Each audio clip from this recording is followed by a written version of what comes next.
Halo, Assalamualaikum warahmatullahi wabarakatuh. Sekarang tanggal 22 ya, hari Minggu. Kemarin tanggal 21 Lebaran, sekarang posisi di sawah ya, sawah Kidul Ringin. Itu ada Pak Sulis.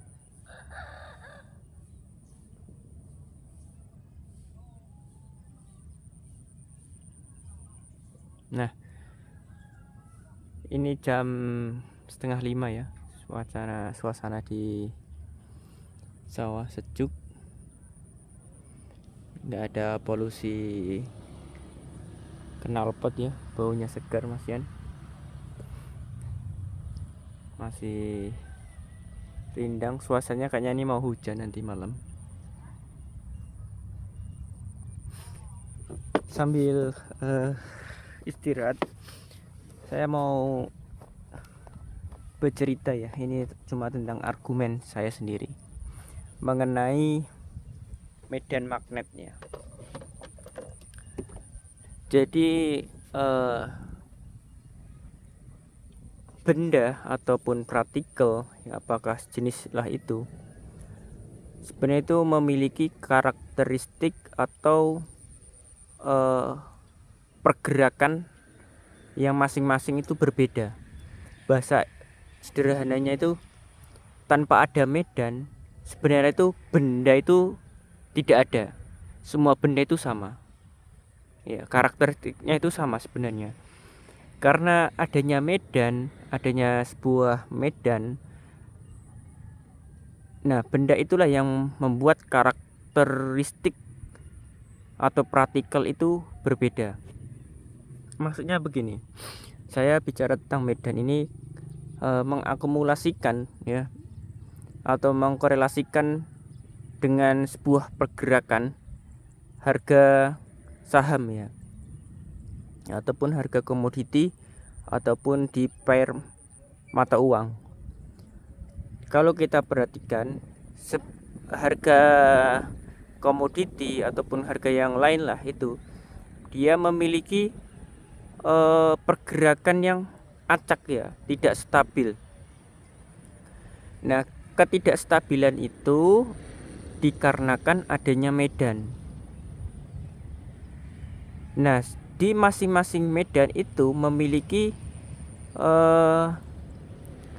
area magnet yang berbeda. Maksudnya begini, jika suatu harga masuk di area suatu medan, misalnya medan A, dia akan memiliki karakteristik harga yang cenderung misalnya fluktuatif, ada yang cenderung lebih stabil, ada yang malah cenderung yang diam.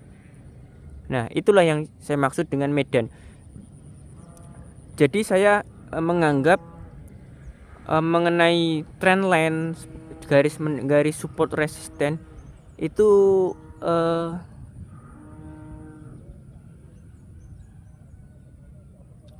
saya mengatakan itu sebuah medan sebenarnya.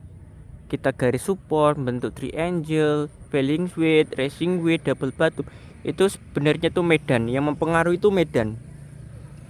Jadi saya kurang percaya, atau menurut saya pribadi, saya sendiri kurang percaya sebuah harga itu digerakkan atas keinginan pasar. Naik atau turun itu atas dasar keinginan pasar. Yang dimaksud dengan pasar di sini adalah konsumen ya, konsumen, orang beli atau jual. Itu menurut saya bagi seorang trader, saya kurang percaya mengenai harga saham itu digerakkan oleh konsumen.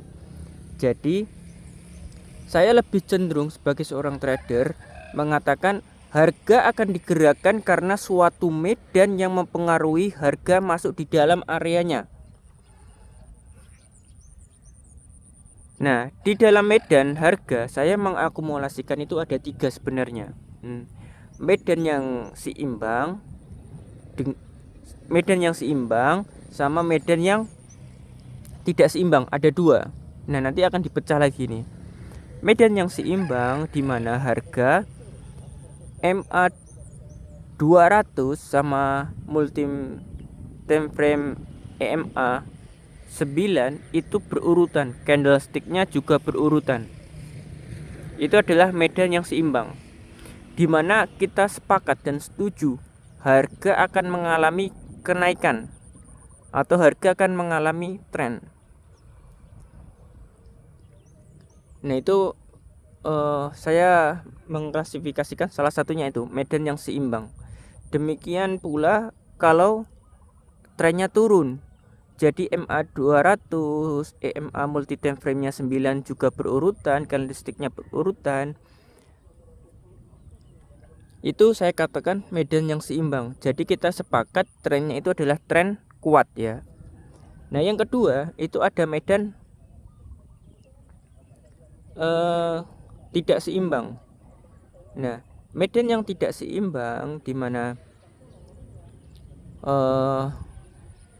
EMA nya dengan MA 200 nya enggak berurutan, terus candlesticknya tidak berurutan, dimana karakteristik suatu harga itu cenderung tidak stabil ya. Makanya kalau kita lihat para trader kalau kita masuk di area-area yang tidak seimbang sering terkena stop loss ya, karena banyak yang shadownya tinggi, bentuk